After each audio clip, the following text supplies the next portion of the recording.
Hi, I'm Raisa Panther, and I am a senior investigator at Open Secrets.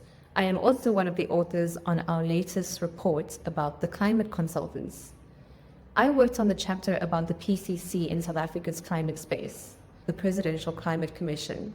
The PCC has a commission comprised of 22 commissioners with various expertise that are meant to be driving South Africa's just energy transition. And they're also responsible for consulting and engaging across South Africa to build cohesion amongst various stakeholders who are affected by the just transition.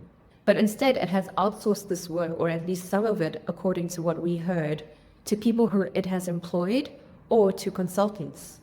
We spoke to several people who had worked inside the PCC and who had given us an inside take on what it was like within the PCC.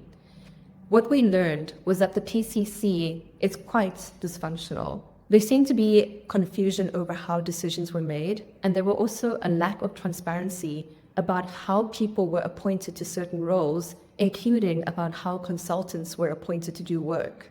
This meant that often the PCC didn't always use the expertise within its own commission in order to do work. One of the consultants we particularly focused on was a financial advisory firm called Krutham, appointed by the PCC to do work on a report that would detail how South Africa would fund the just energy transition. There were some critiques about this report, but overall we can't say that Krutham did a bad job. What we can say, based on what we know from insiders, is that it appears that the PCC has over-consulted and has over-relied on outsiders to do the work that it should be able to do using its own resources.